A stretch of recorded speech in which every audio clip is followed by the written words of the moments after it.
Bonjour à tous, bonjour Église Évidence, j'espère que vous allez bien. Aujourd'hui, on est vraiment content de vous retrouver ce matin pour un moment particulier dans la présence de Dieu. Et vous savez, comme j'aime bien le dire, aujourd'hui, Dieu a une parole particulière pour toi qui regardes ce live. Alors là où tu es, je t'invite à partager. Allez, partage en masse ce live autour de toi. Partage à quelqu'un qui en a besoin, partage sur les réseaux sociaux, mais ne garde pas ce moment pour toi. Alléluia. Et avant de commencer, je voudrais vraiment qu'on prenne un passage dans la Bible. Donc là où tu es, avec ta famille, je vous invite à aller chercher vos Bibles, à prendre vos Bibles et on va lire ensemble ce passage.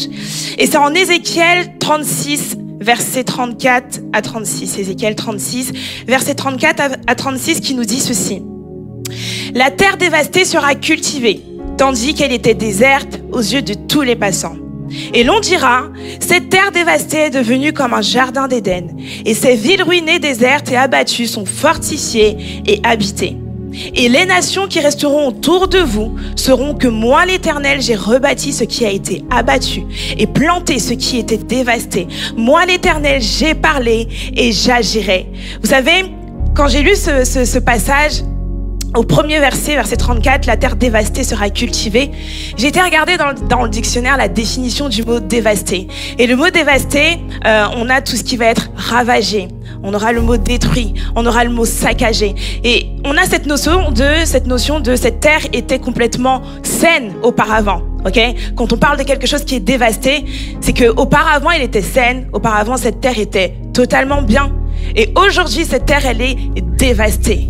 Et peut-être que là où tu es aujourd'hui, tu te dis, ok, Nice, ça me parle. Parce que c'est vrai que dans ce domaine particulier dans ma vie, j'ai l'impression de voir une terre dévastée. J'ai l'impression d'avoir effectivement été ravagée en fait par les problèmes. J'ai l'impression dans ce domaine particulier que tout est détruit en fait. Et tu te dis, ça me parle, Nice. Et peut-être que même cette semaine, tu t'es dit, Seigneur, quand est-ce que tout ça sera fini? Quand est-ce que ça sera terminé? Quand est-ce que tu vas changer les choses en ma faveur? Quand est-ce que tu vas agir, Seigneur, en ma faveur? Et j'ai une bonne nouvelle pour toi ce matin. Cette prophétie qui a été faite au peuple d'Israël, cette parole est pour toi ce matin. Et pour toi qui regardes ce live ce matin. Et le Seigneur te dit ce matin que la terre dévastée sera cultivée.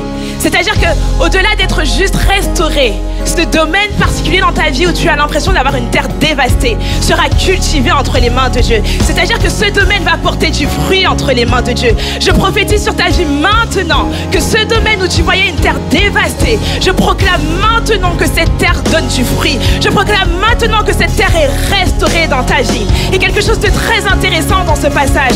La Bible nous dit, aux yeux de tous les passants, ça veut dire que tous les gens qui étaient autour voyaient que cette terre était dévastée.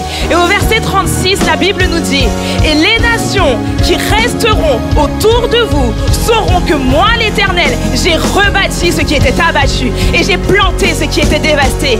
Ça veut dire que les gens qui ont vu ce domaine dévasté dans ta vie, ces mêmes personnes assisteront à l'Éternel qui va agir dans ta vie. Et je proclame ce matin que ce sont les mêmes personnes qui vont voir que tout ce qui était abattu est rebâti ce matin, que tout ce qui était dévasté est replanté ce matin. Et je proclame des vies restaurées ce matin. J'appelle des vies restaurées ce matin. Alors là où tu es, commence à proclamer, commence à élever le nom de Jésus et commence à remercier Dieu pour ce domaine qui est restauré ce matin. Seigneur Dieu, je te prie, Seigneur Dieu, pour ces vies restaurées. Je prie, Seigneur Dieu, pour ces domaines qui reprennent vie, Seigneur Dieu mon roi. Je prie, Seigneur Dieu mon roi, que là où tu parles, Seigneur Dieu, et je crois que tu parles dans la vie de quelqu'un ce matin. Je prie, Seigneur Dieu mon roi, que tu puisses restaurer des vies, que tu puisses restaurer des cœurs, que tu puisses restaurer des situations ce matin. Dans le nom de Jésus. Alors là où tu es, commence à donner ta meilleure louange à Dieu. Commence à élever ta voix et donne un cri de louange là où tu es. Alléluia. Alléluia. Amen. Bonjour Église Évidence, bonjour Évidence Home. On est ravis de vous retrouver pour ce temps de louange et on va commencer par un chant qui dit que je louerai ton nom. Mais pour introduire, je voudrais juste vous dire que des fois c'est compliqué de garder la foi. Des fois c'est dur parce que les circonstances font que, mais on veut s'accrocher à Dieu mais on n'y arrive pas. Et ce chant-là veut dire que je veux te louer en toutes circonstances. Et on va prendre ce chant-là. C'est parti.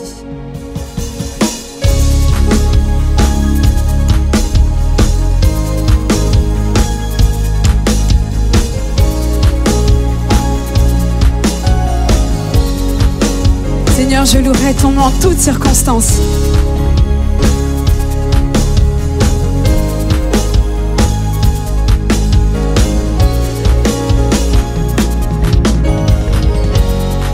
Je veux chanter et louer. Je veux chanter et louer. Peu importe ce que je vis, le ressuscité vit en moi. Son nom est Jésus. Je suis né de Dieu. Je suis victorieux. Je suis né pour influencer. Rempli du Saint-Esprit. Rempli du Saint-Esprit. Oh, oh, oh, oh, oh, oh, oh, oh. Je veux chanter et louer. Hey, je veux chanter et louer. Peu importe ce que je vis, le ressuscité vit en moi. Son nom est Jésus. Je suis né de Dieu, je suis victorieux. Je suis né pour influencer, rempli du Saint-Esprit. Je louerai son nom. Je louerai son nom. Je louerai son. Je suis un conquérant. Je louerai son nom. Je louerai son nom. Je louerai son nom. Je suis un conquérant. Oh, oh, oh, oh, oh, oh, oh. Toute arme forgée contre moi. Toute arme forgée contre sera nulle et sans effet. Le ressuscité vit. Son nom est Jésus. Hey, je suis né de Dieu, je suis victorieux. Je suis né pour influencer, rempli du Saint-Esprit. Je louerai son nom, je louerai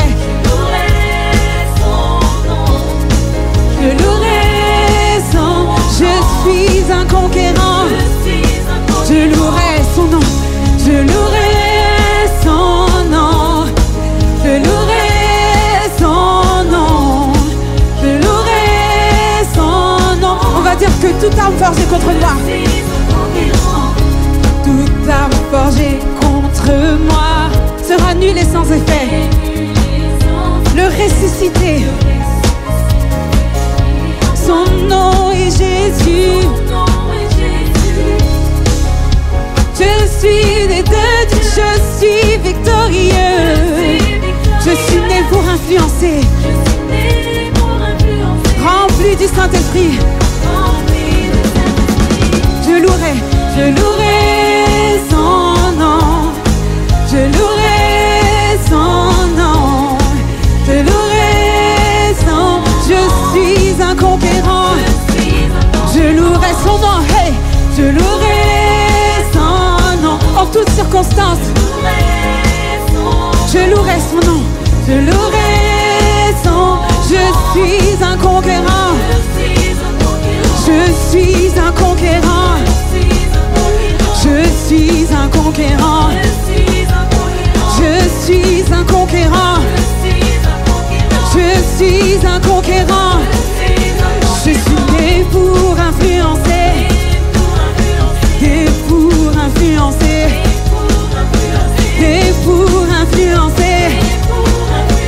Et pour influencer. Je louerai son nom. Je louerai son nom. Je louerai son nom. Je louerai son. Je suis un conquérant. Hey, je louerai son nom. Je louerai son nom. Je louerai son. Je suis un conquérant. Un conquérant. Seigneur, nous sommes conquérants en toi.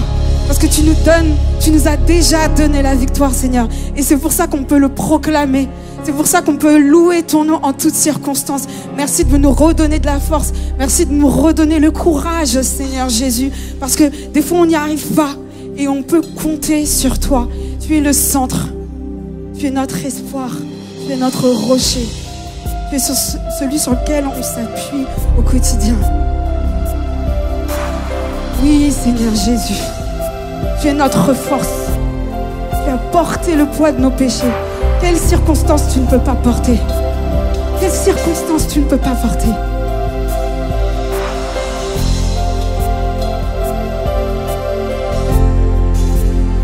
En Christ, en Christ est mon espérance. Sa justice est mon assurance. Il est devant Dieu mon appui. Je n'en veux point d'autre que lui. On va redire en Christ seul est notre espérance. Jésus.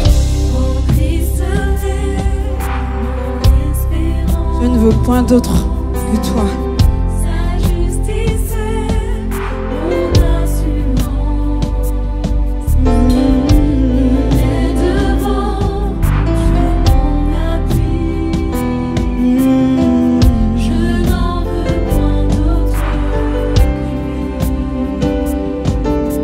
Jésus-Christ, Jésus-Christ, mon rocher, ma confiance est dans son amour, dans l'orage, il est Dieu, Seigneur de tout.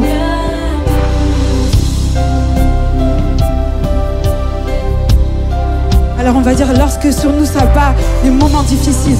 Sur moi, ça bat l'orage, ça croit ranime mon courage. Quand tout faiblit autour de moi, sa présence soutient ma foi. Sa présence soutient ma foi.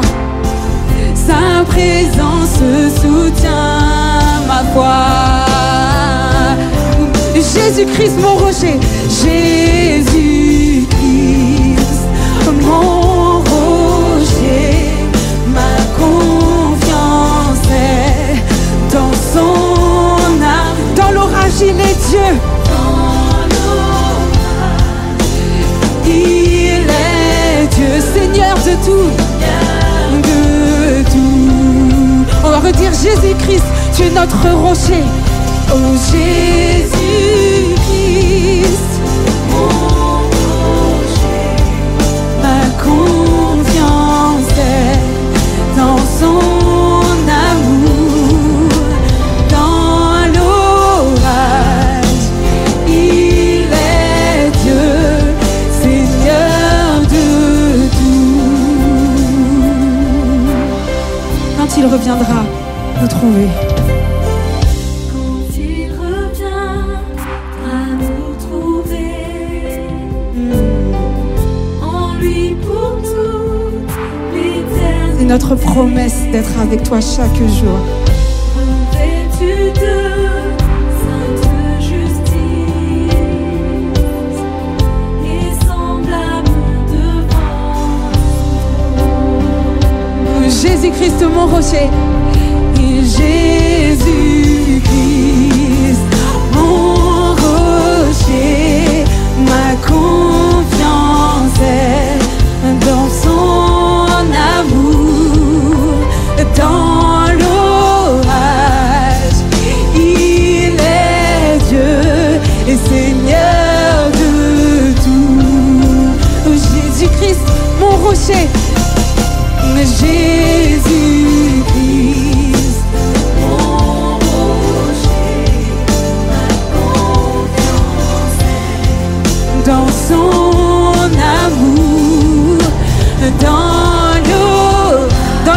reste Dieu. Dans l'orage, il reste Dieu. Et dans l'orage, il est Dieu. Dans tes moments difficiles, dans l'orage, proclame sur ta situation qui est dans l'orage. Il est dans l'orage. Et dans l'orage, il est Seigneur de tout, Seigneur de tout.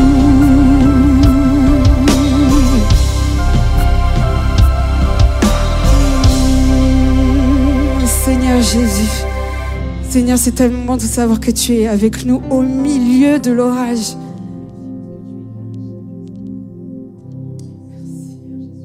Il n'y a aucune circonstance où tu n'es pas. Seigneur, tu règnes. Tu règnes partout. Tu es Seigneur de tout. Et tu vas chercher notre âme à chaque fois. Merci pour ta grâce. D'être là, d'être notre appui, notre réconfort, d'être le consolateur par excellence, Seigneur. Oh, parle à ton Dieu, parle à ton Dieu, parle aux circonstances.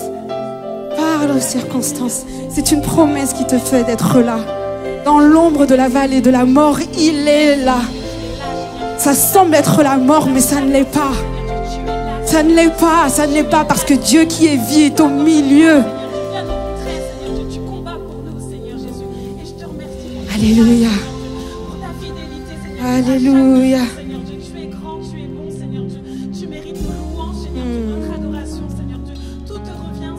Amen. Seigneur Dieu, je suis digne parce que tu m'as rendu digne, Seigneur Jésus.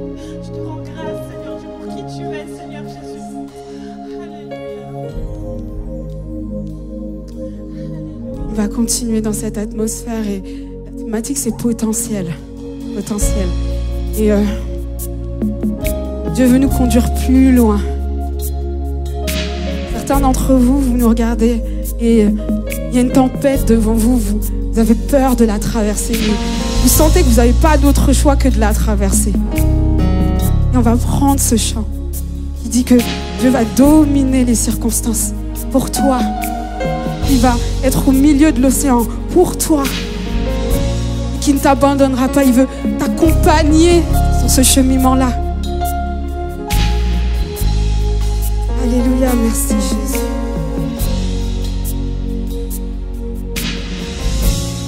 Tu m'appelles par-delà des eaux, quel inconnu, aucun appui. Tu te révèles dans ce mystère, dans l'abîme, ma foi demeure. Et j'invoquerai ton saint nom, portant mes yeux vers l'horizon. Dans la tempête, tes bras abriteront mon âme. Je t'appartiens, tu es mien.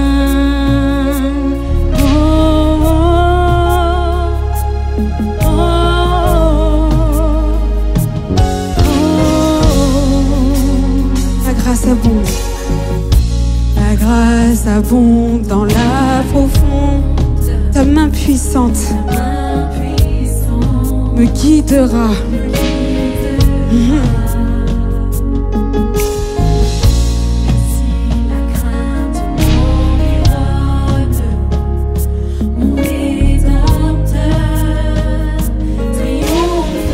On va dire ta grâce abonde. Ta grâce abonde dans la profondeur, Seigneur. Tu viens nous repêcher. Yes.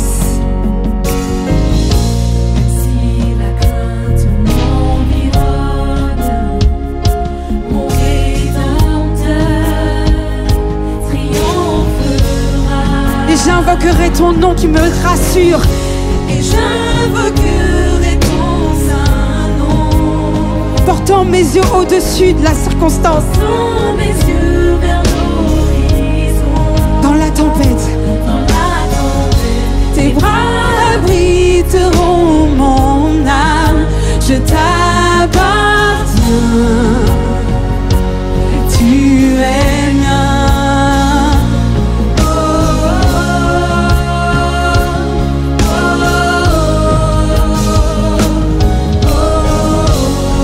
Tu es mien, tu es mien. Oh, oh, oh, oh. Esprit Saint, emporte ma foi dans l'invincible, le dompteur et l'impossible, et tu m'en rendras capable. Emmène-moi au-delà de l'imaginable, et ma foi se fortifiera dans la présence de mon Sauveur. Esprit Saint, emporte ma foi dans l'invincible. Je dompterai l'impossible et tu m'en rendras capable.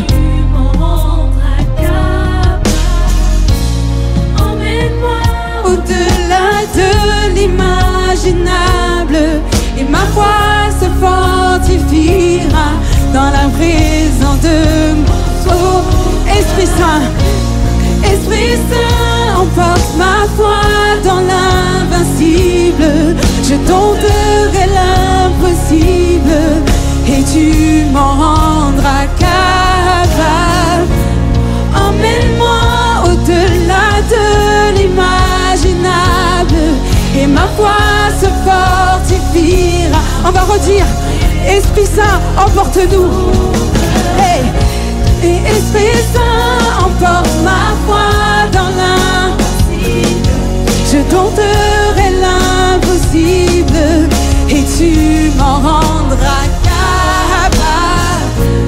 Emmène-moi au-delà de l'imaginable, et ma foi se fortifiera dans la présence de mon Sauveur. Et j'invoquerai ton saint nom, portant mes yeux vers l'horizon. Tes bras abriteront mon âme. Je t'appartiens. Tu es mien, je t'appartiens. Je t'appartiens. Je t'appartiens. Tu es mien, je t'appartiens. Tu es mien, je t'appartiens. Tu es mien.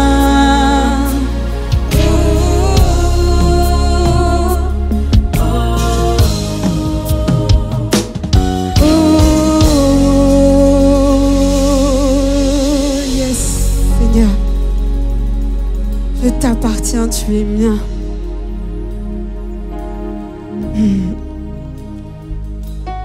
Je t'appartiens, tu es mien. Répète, je t'appartiens, tu es mien.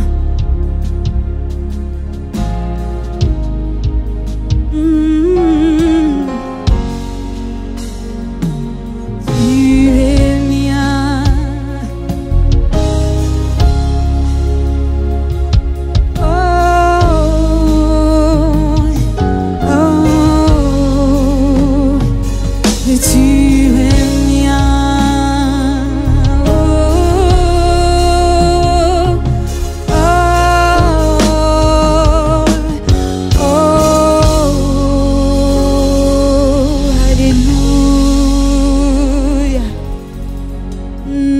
Seigneur, merci. Merci parce que tu fais du bien à notre âme. On veut rester auprès de toi. On veut rester auprès de toi.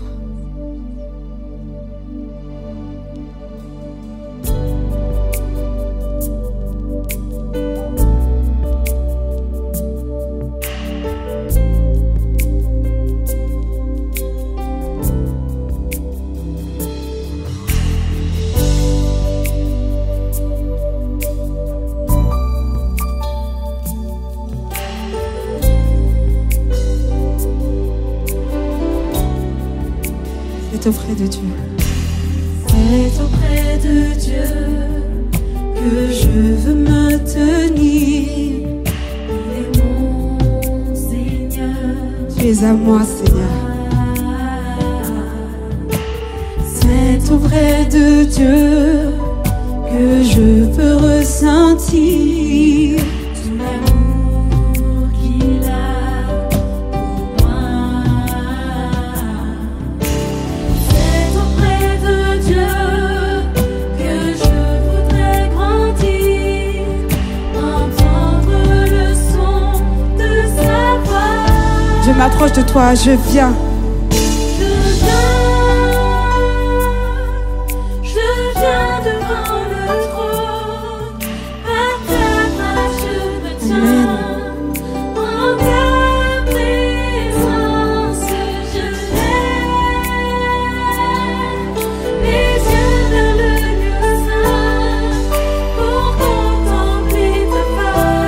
Je veux rester.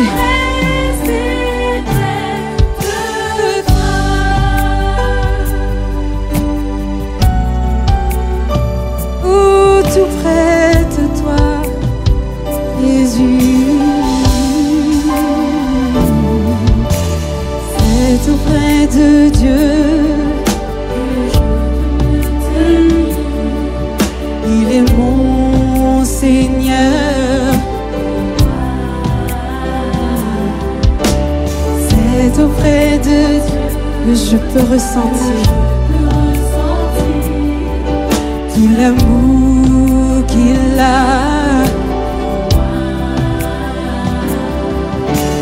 C'est auprès de Dieu que je voudrais grandir, entendre le son de sa voix. Je m'approche de toi, Seigneur.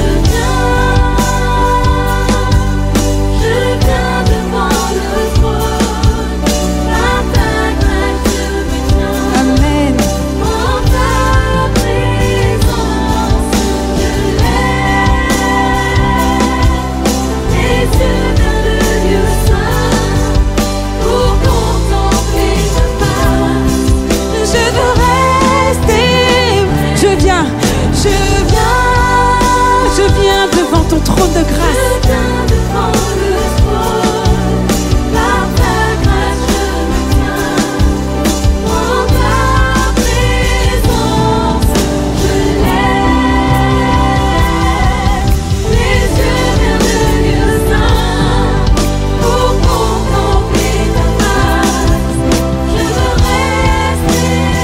On va revenir.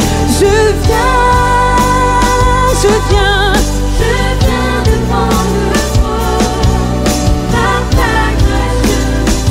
Ta présence, Seigneur, c'est tout ce dont j'ai besoin, Seigneur Jésus, d'être auprès de toi, auprès de ton cœur. Tu me remplis, tu me remplis.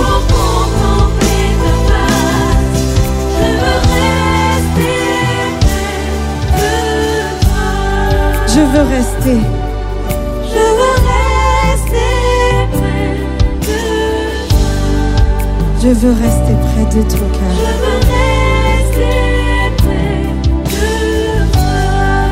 Je veux rester. Je veux rester près de toi. Je veux rester. Je veux rester près de toi. Alléluia. Sois loué, sois loué, sois loué, Père. C'est ta présence qui fait toute la différence. Seigneur, je veux rester près de toi. Nous voulons rester près de toi.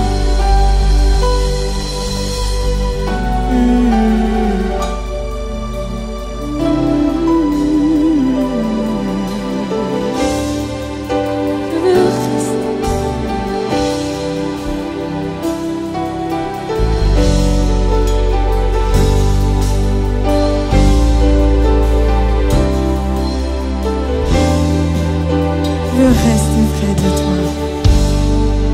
Alléluia.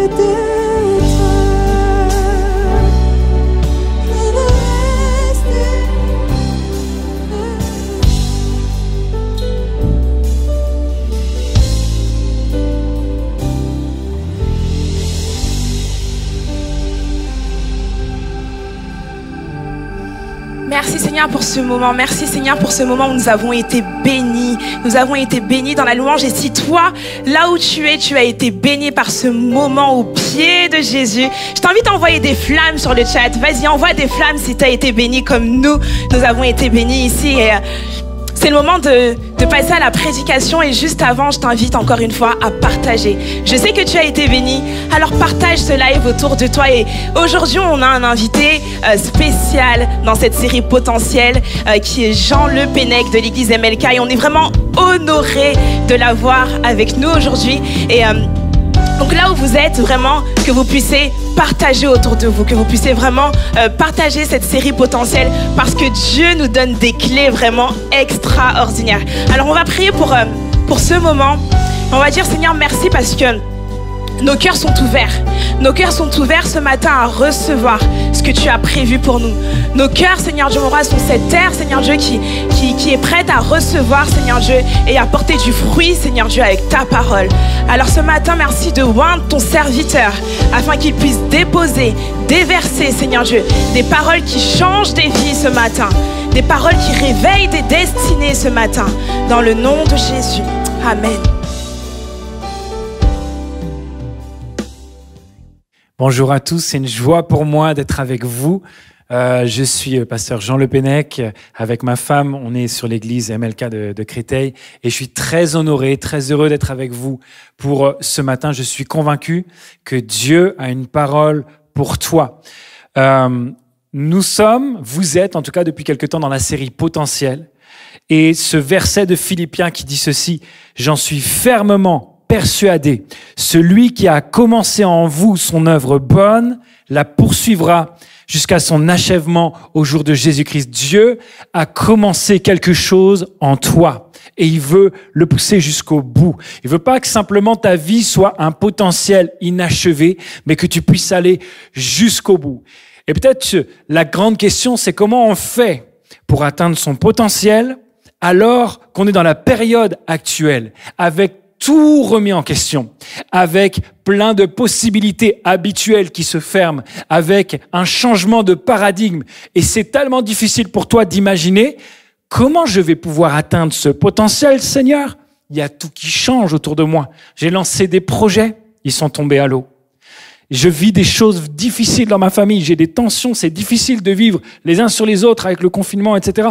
C'est pas facile. Peut-être que c'est d'autres choses qui sont là. Une autre étape, peut-être que tu viens d'arriver à la retraite, tu dis mais comment moi je vais arriver à mon potentiel alors que je viens d'arriver à la retraite? Ou il y a tellement de situations dans lesquelles on se dit waouh, mais comment je vais faire? Comment je vais faire? Et je crois que un des chemins pour atteindre son potentiel, c'est de passer par la reconversion. La reconversion. Je sais déjà, il y en a, vous avez entendu ce mot et vous avez dit, aïe, je vais pas aimer ce matin. J'aime pas ce mot. Alors, vous pouvez mettre directement sur le chat, reconversion, qui aime bien? Vous dites, moi j'aime. Puis si vous aimez pas, dites, moi j'aime pas trop. La plupart d'entre nous, on n'est pas trop contre la notion de reconversion, mais on n'aime pas les effets de la reconversion. On n'aime pas tout ce que ça implique derrière. Et reconversion. Conversion, déjà, ça veut dire 180 degrés. C'est je repars à zéro. Je repars dans un autre sens que ce que j'avais avant. Et si le temps précis qu'on était en train de vivre maintenant, si la situation dans laquelle tu es maintenant était une opportunité de reconversion, et si la reconversion était le chemin dont Dieu a besoin, par lequel Dieu avait prévu de t'amener pour que tu puisses continuer d'avancer et qu'il accomplisse en toi cette œuvre jusqu'au bout. C'est ça la question que je te pose aujourd'hui. Et on va voir ensemble à travers l'histoire de Moïse 3 étapes clés pour pouvoir engager la reconversion. On va pas voir tout ce qui est de la formation qui va derrière, etc. C'est important, mais je veux voir à partir de quel moment je sais que, boum, il faut que je m'engage là-dedans. À partir de quel moment? Et il y a 3 choses, parce que c'est pas évident de savoir. Il y a des moments où tu te dis, si je veux avancer, si je veux progresser, il faut que je change quelque chose. C'est une évidence. Je peux pas espérer avoir un autre résultat en faisant toujours de la même manière. Donc il faut que je change quelque chose. Mais il y a aussi des moments où Dieu te dit, arrête de vouloir changer. Il faut que tu acceptes la saison dans laquelle tu es et elle n'a pas encore produit le fruit que je veux pour toi. Il faut que tu attendes, il faut que tu la laisses arriver jusqu'à sa pleine maturité. Laisse produire ce qu'il faut. C'est une question de temps. C'est pas encore arrivé. C'est une question de disposition de cœur peut-être, mais tu n'as pas à changer quelque chose. Et la question c'est, est-ce que je dois faire quelque chose ou alors est-ce que je dois laisser les choses comme avant? Est-ce que je dois rester comme ça ou est-ce que je dois m'engager dans une reconversion? Les Clash, c'est pas du tout un groupe chrétien. C'est un groupe de rock mythique et je pense la plupart de leurs phrases, jamais vous pouvez dire amen derrière. Si jamais vous avez un doute, vous demandez à Pasteur Bertrand, il vous dira. Mais ils ont dit une phrase, un de leurs chants dit ceci, Should I stay or should I go? Est-ce que je dois rester ou alors est-ce que je dois y aller? Est-ce que je dois m'engager dedans? Et bon, après les restes de la parole, écoutez pas, ça c'est pas trop important. Mais cette question-là est importante. Est-ce que peut-être que c'est cette question-là que tu es en train de te dire maintenant dans ton cœur. Le premier mot, la première étape, ce que Dieu a besoin dans un premier temps quand tu vas dans une reconversion, c'est de ton inconfort. Et là, je sais que vous n'avez pas dit amen. Je le sais. J'entends d'ici. Non, c'est pas vrai. Mais l'inconfort, c'est tellement impopulaire chez nous. Il y a une espèce de théologie dans les chrétiens souvent que Dieu veut forcément ton confort. Et tout ce qui va à l'encontre de ton confort, ça vient pas de Dieu. Ce n'est pas vrai. Ce n'est pas vrai. Dieu peut s'arranger pour que tu vives des périodes d'inconfort pour ton bien. Regarde les héros de la Bible. Il n'y en a pas un seul qui a une vie linéaire du début à la fin. C'est marqué partout, en fait. Comment veux-tu que Dieu fasse un miracle s'il n'y a pas besoin d'un miracle? Le miracle, on le demande quand il y a une situation qui est inconfortable. Et tu vas voir, et tu vas appeler Dieu à l'aide quand tu as besoin de lui. C'est pas le moment où tout va bien, où tu es bien confortable, que tu vas lui demander, Seigneur, j'ai absolument besoin de toi pour aller chercher mon café parce qu'il est trop loin, il est à 3 mètres. Non, c'est pas ça. C'est pas ça la vie avec Dieu juste. Il y a quelque chose, et j'aime pas le dire, parce que moi non plus, je n'aime pas l'inconfort. Faites le check un petit peu dans votre mémoire. Rappelez-vous, sur les 10 dernières décisions que vous avez prises, il y en a combien qui étaient liées à la recherche de votre confort personnel? Et peut-être que c'est trop 10 décisions. Regardez juste les 3 dernières. Les décisions que l'on prend, et le confort n'est pas mauvais. Le confort n'est pas un péché. C'est génial que tu fasses des choix pour prendre soin de ta famille et que tes enfants ils grandissent dans un environnement où ils se sentent bien. C'est vraiment important. C'est vraiment quelque chose qui est bon. Mais le moment où le confort devient ton objectif et pas simplement quelque chose qui est utile, quelque chose qui accompagne ta vie, c'est mauvais. Parce que le confort va tuer tes rêves. Le confort va tuer ta capacité à accomplir. Le confort va tuer ta capacité à avoir un autre objectif et à avancer et à te développer et à te remettre en question. Le confort ne doit pas être ton objectif. Et parfois, on est confortable dans quelque chose qui devrait nous rendre inconfortables. Je ne sais pas si ça vous est déjà arrivé ça, mais on s'habitue à beaucoup de choses. Et des fois, tu t'habitues à un truc qui, à la base, t'a mis vraiment, vraiment inconfortable. Et puis, en fait, maintenant, tu t'y es habitué. On va beaucoup parler de chaussures aujourd'hui. Enfin, à un moment donné, on va y revenir, mais je ne sais pas si ça vous est déjà arrivé d'acheter une paire de chaussures. C'est votre paire. Vraiment, là, tu as prié, tu as jeûné, et enfin, tu les as trouvées en solde, en promotion, tu les as achetées. Ce sont tes paires. Waouh! Mais quand tu les mets, tu as des ampoules et les premières semaines sont difficiles et tu souffres pour être beau, tu souffres pour être belle. Ok, si vous avez déjà vécu ça là, je sens que ça parle à certains, je vois des fronts qui transpirent et peut-être certains sont en train de le vivre en ce moment. Mais au bout d'un moment, la chaussure s'y fait. Première fois que j'ai eu des Converse All-Star, c'était terrible pour mes pieds, mais après, il n'y avait aucune autre paire où je me sentais aussi bien que celle-là. Est-ce que des fois, ça nous arrive pas dans les situations de la vie de tous les jours? Est-ce que des fois, il n'y a pas quelque chose qui à la base te rendait vraiment inconfortable, mais maintenant tu t'y es habitué? Dans Exode chapitre 3, Moïse, on voit, la Bible nous dit, Moïse faisait paître les brebis de son beau-père Jéthro, prêtre de Madian. Si vous ne connaissez pas l'histoire de Moïse, les 40 premières années de sa vie, il est élevé à l'école des princes égyptiens, la plus grande civilisation de l'époque. Le monsieur a fait Sciences Po. Et les 40 années suivantes, on arrive à 80 ans. Donc, toutes ses études, il fait Sciences Po. Et dans le milieu du travail, dans son job, c'est bédouin. La décision stratégique, géopolitique, tout ce que tu veux, la plus importante de sa vie, c'était à quel endroit je mets des moutons dans le désert. Est-ce que c'est à gauche ou est-ce que c'est à droite? Est-ce que je vais telle oasis ou l'autre? Seigneur, il est où le problème? Où est-ce que ça s'est planté? J'ai dû rater un embranchement, c'est pas possible. Je peux pas avoir cette formation-là et rester là-dedans. Et moi, je te pose une question, c'est est-ce que des fois, tu n'as pas commencé à accepter des choses dans ta vie par défaut? Et tu es resté dedans.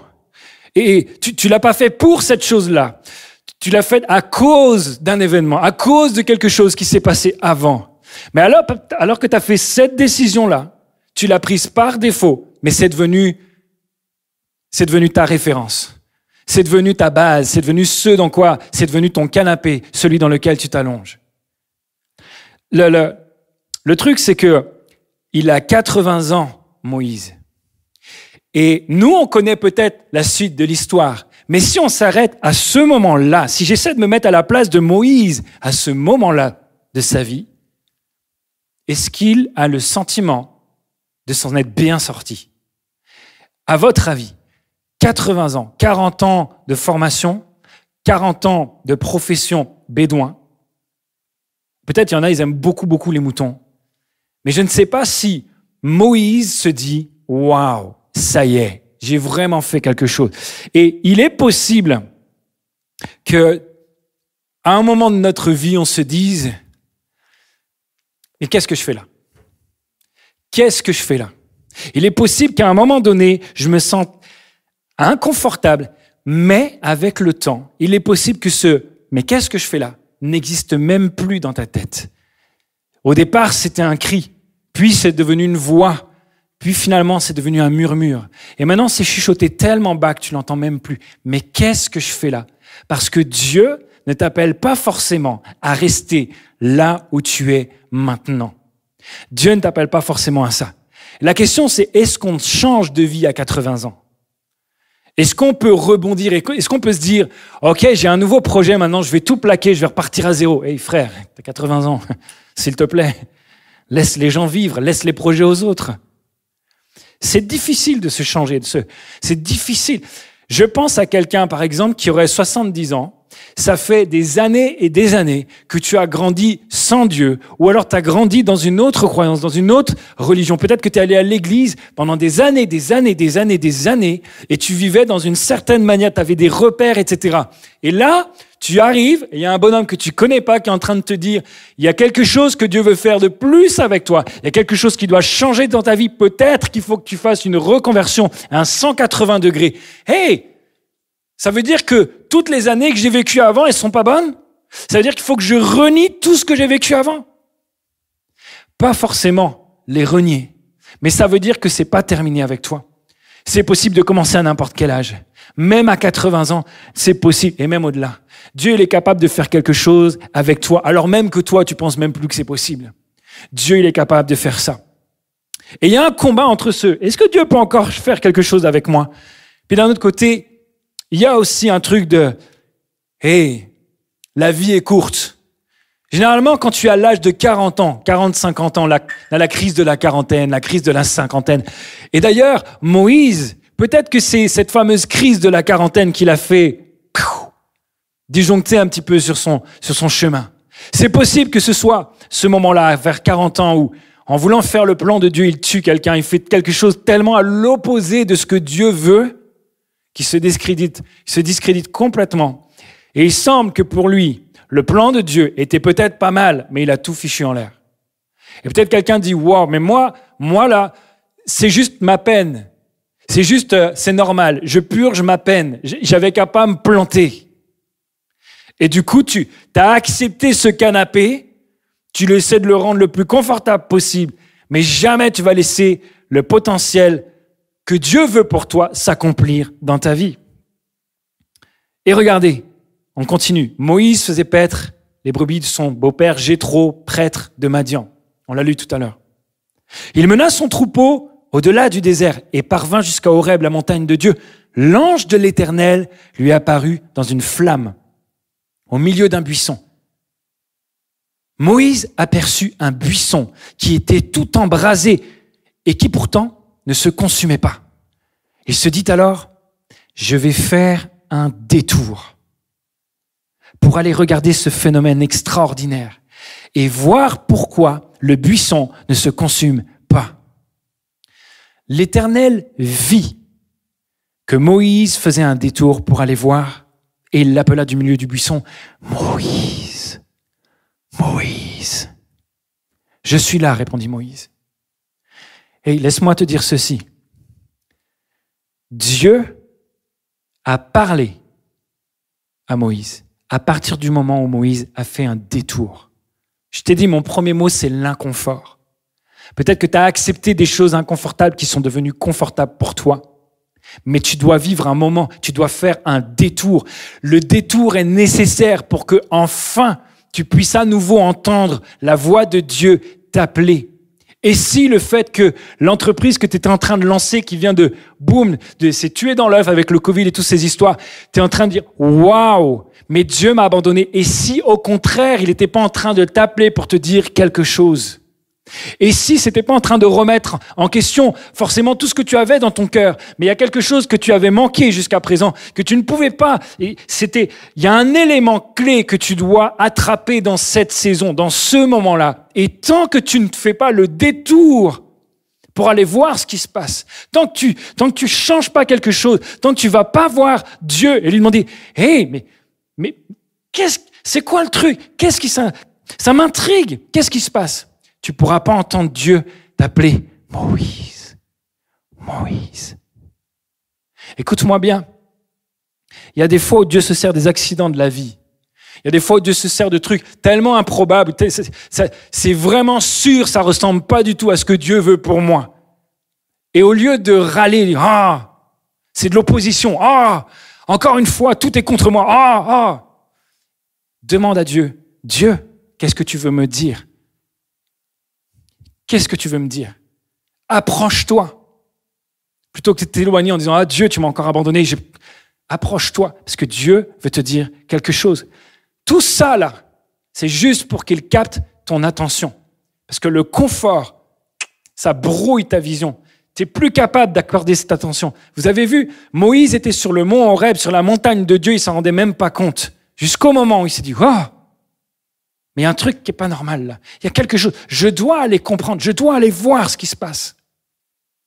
Et c'est mon deuxième point. Le premier point, c'est l'inconfort. Le deuxième point, c'est l'attention. Dieu a besoin de ton inconfort parfois, mais Dieu a besoin de ton attention. Il arrive, Moïse, et il voit ce buisson qui brûle. Et je pense, je l'ai compris de plusieurs manières ce texte-là, mais maintenant, aujourd'hui, je crois que c'est comme ça que je le comprends. Je crois que ce buisson qui brûle sans le consumer, sans être consumé, sans être détruit par le feu, Dieu il est en train de montrer ce qui se passe dans le cœur de Moïse. Il dit, Moïse, ça fait 40 ans que tu es bédouin dans le désert et que c'est bizarre la saison dans laquelle tu es depuis 40 ans. Mais moi, je sais quel est ce qui brûle dans ton cœur depuis tout ce temps. Et cette chose n'est pas en train de détruire ta vie. C'est quelque chose que j'ai déposé en toi. C'est ce truc qui brûle en toi, cette aspiration qui brûle en toi, ce rêve qui brûle en toi vient de moi. Et il n'est pas là pour te détruire. Il n'est pas là pour te plonger dans une amertume, dans une espèce de ça marchera jamais. Et de toute façon, j'ai raté ma vie. Je l'ai déposé en toi et je sais qu'il est là parce que je veux l'amener, non pas à se consumer, mais à aller jusqu'au bout. Et je vais le faire grandir. C'est comme si Dieu est en train de montrer, regarde, je vais le faire. Je vais le faire avec toi. Je vais le faire. Il faut que tu reconnaisses, parce que des fois, ce truc-là te fait pas envie. Mais tu es obligé de reconnaître que ça vient de Dieu. Ce truc-là où, même si tu fais pas d'effort, même si tu essayes de l'oublier, je veux pas, ça revient. Ça revient. Et tu reconnais que ça vient de Dieu. Et ça vient changer tous tes plans. Mais ce qui est un recommencement à zéro pour toi, une reconversion pour toi, je crois que ce n'est pas une reconversion pour Dieu. Dieu n'est jamais surpris. Dieu a déposé depuis le début ça en toi.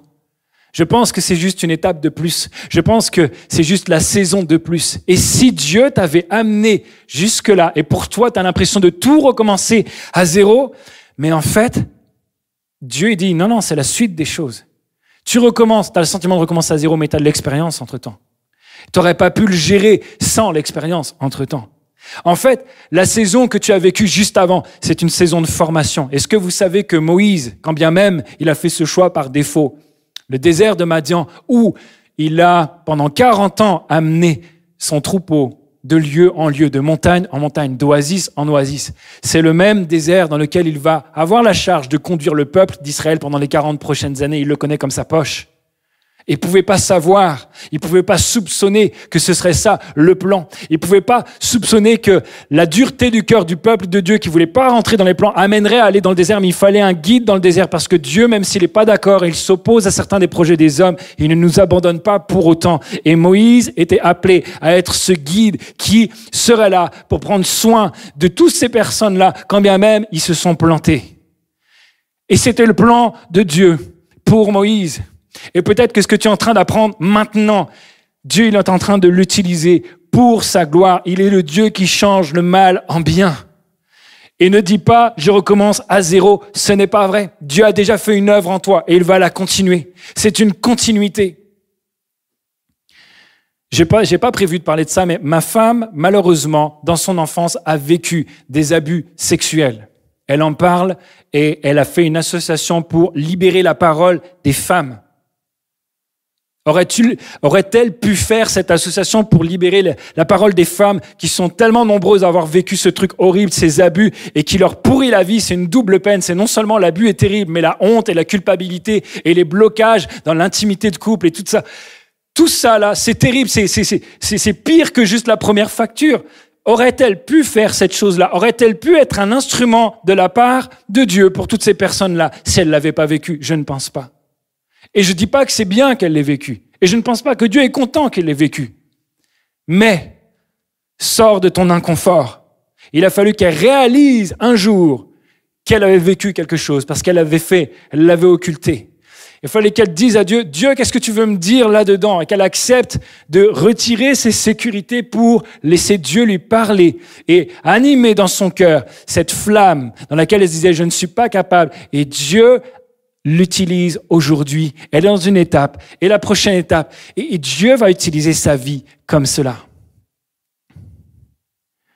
Tu as une expérience. Chaque saison est une formation pour la prochaine saison. La question que je te pose, c'est, oui, mais si tu rentres pas dans la prochaine saison, elle te sert à quoi ton expérience?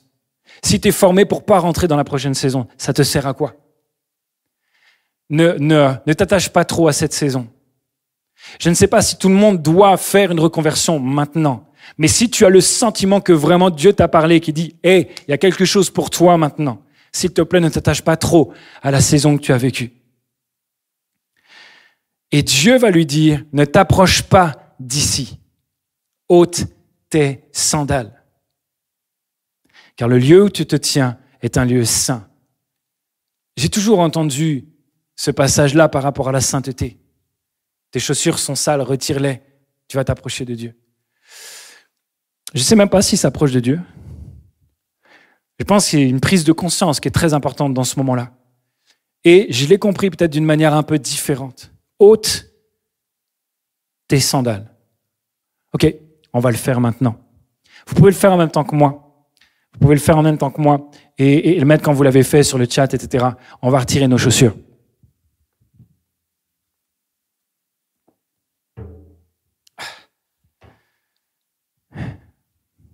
Ôte tes sandales, ôte tes chaussures. Ça n'existait pas à l'époque de Moïse. Je ne sais pas si elles étaient bien. Comment elles étaient les chaussures de Moïse à l'époque? Mais je pense que la première chaussure, c'est la chaussure du confort. Parce que même si certainement ce n'était pas des technologies modernes qu'il avait en guise de semelle, il marchait dans le désert toute la journée. Et donc la chaussure devait au moins protéger la plante de ses pieds de la brûlure du sable. Et c'est confortable d'avoir des chaussures quand tu passes tout ton temps à marcher. Puis la deuxième chaussure,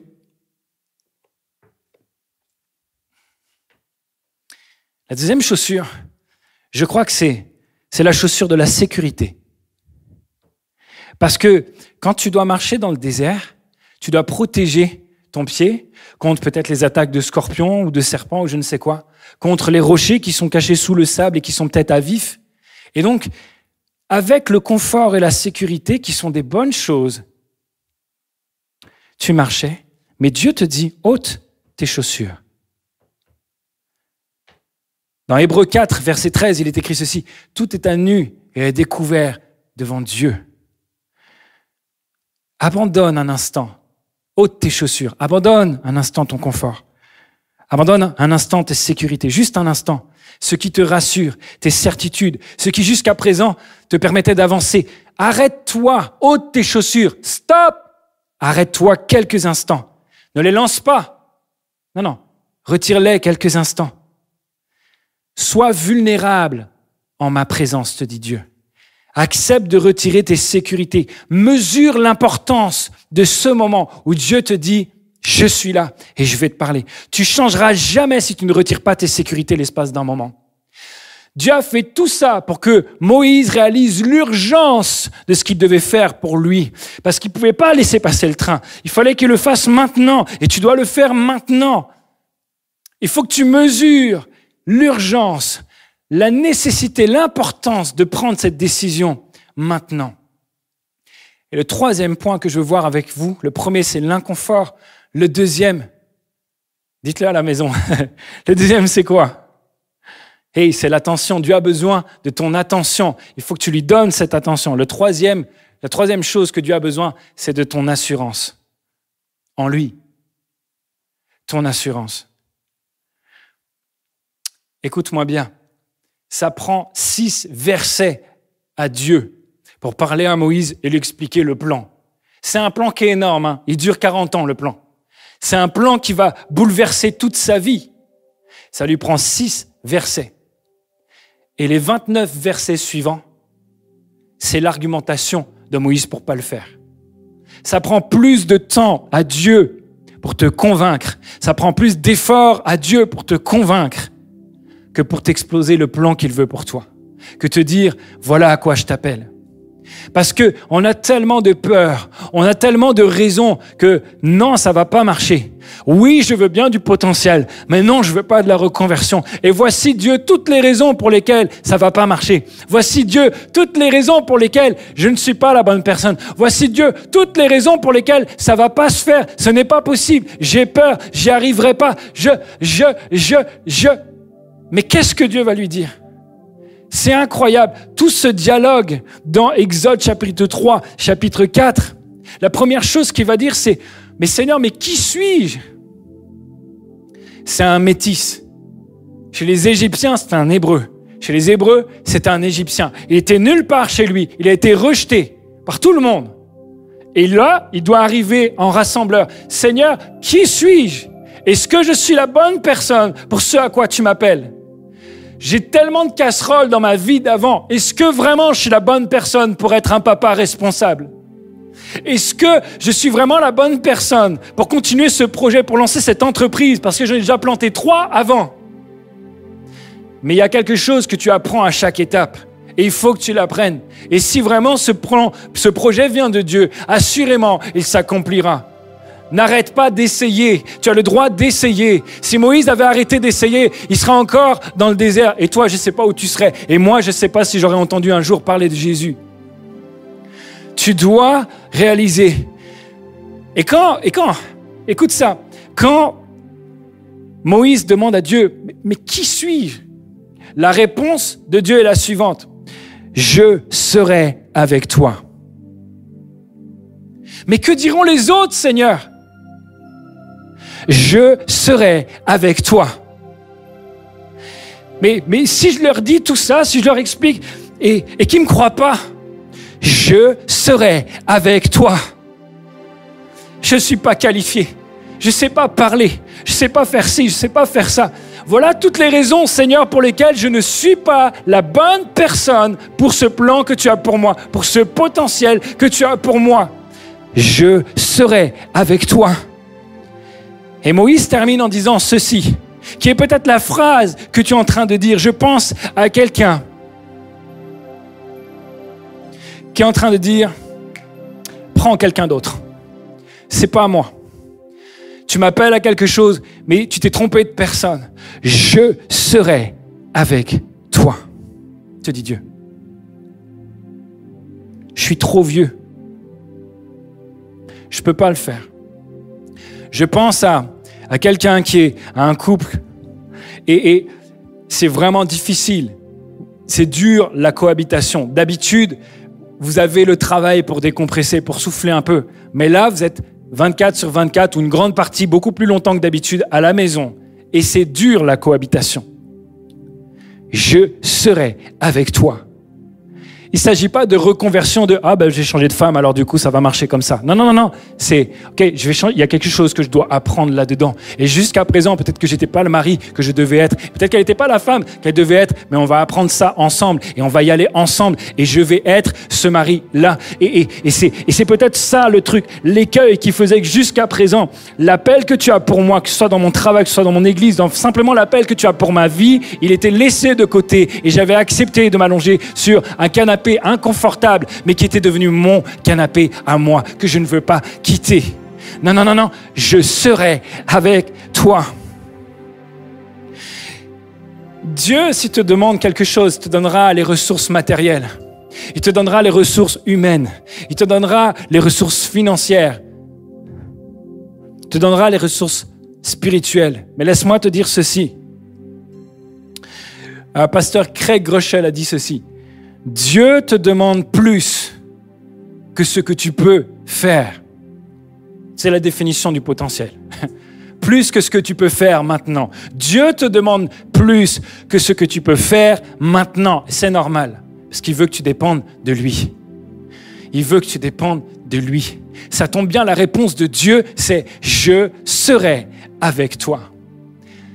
Et je me suis fait cette réflexion, je me dis, hey, c'est bizarre, d'habitude, Dieu ne dit pas « je serai », il dit « je suis avec toi déjà ». Parce que Dieu ne nous abandonne jamais. Tu peux dire à ton voisin, à la personne avec qui tu es en train de regarder, Dieu ne m'abandonne jamais, Dieu ne t'abandonne jamais. Dis-lui maintenant. C'est vrai, il est toujours avec toi. Je suis avec vous tous les jours, jusqu'à la fin du monde. Pourquoi il dit là, je serai avec toi? Je pense qu'il faut le comprendre comme ceci. Hey, si tu fais ce pourquoi je t'ai appelé, si tu acceptes d'aller dans la direction que je te donne, je serai avec toi. Je vais t'accompagner dans ce projet. Tu vas voir ma main. C'est pas juste ta main qui va agir. Ma main sera avec toi. Ma main sera dans ta main. Tu vas accomplir des choses. Je vais accomplir des choses au travers de toi. Si tu le fais pas, je serai toujours avec toi. Je vais pas t'abandonner, mais tu ne me verras pas agir au travers de ta vie comme j'ai prévu de le faire. C'est dans le sens, je vais t'accompagner dans tes projets si tu fais ce que je te demande. Je serai avec toi. On va prier ensemble, si vous voulez bien. On va prier ensemble. Oh Dieu, je comprends que tu m'aimes trop. Tu m'aimes trop pour ne pas me faire grandir. Tu m'aimes trop pour ne pas m'amener dans le potentiel que tu veux pour moi, à la pleine stature. Tu es encore plus au courant de ce que tu veux faire pour moi, de ce dont je suis capable de faire, oh Dieu. Et je ne veux pas, à cause du confort, à cause de mes peurs, à cause de simplement du fait que je ne suis pas en train, je te donne même pas mon attention. Je ne veux pas passer à côté de ce que tu as prévu pour moi. Et je prie maintenant, Seigneur, s'il te plaît, je retire mes chaussures, je retire mes sécurités, je retire ce qui me conforte, ce qui me rassure. J'arrête de marcher un instant dans la direction dans laquelle je vais. Et je suis prêt à dire, à partir de maintenant, une nouvelle saison commence. À partir de maintenant, je vais rentrer dans ce potentiel. À partir de maintenant, quand même il faut faire 180 degrés, j'y vais. À partir de maintenant, ce projet, ce plan que tu as déposé dans mon cœur, ce buisson ardent qui brûle sans jamais se consumer, j'accepte et j'y vais. Au nom de Jésus. Amen. Amen.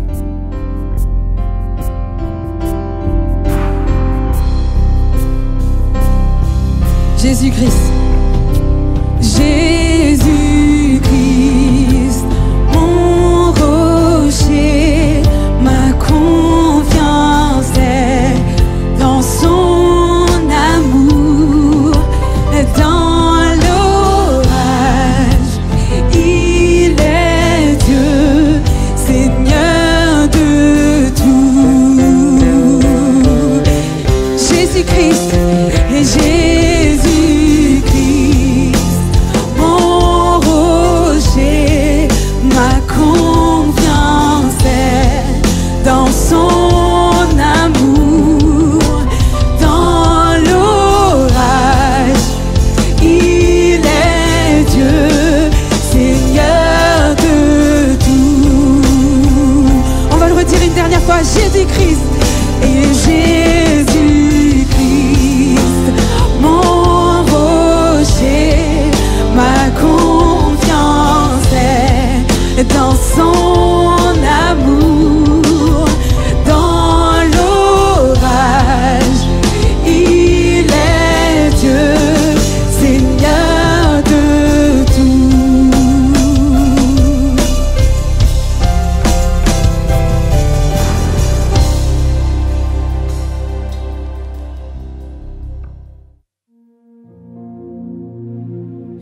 Merci beaucoup à Jean Le Pennec ce matin qui nous a délivré cette parole et je crois vraiment qu'il y a des potentiels qui sont réveillés ce matin. Je crois vraiment qu'il y a des destinées qui sont réveillées ce matin.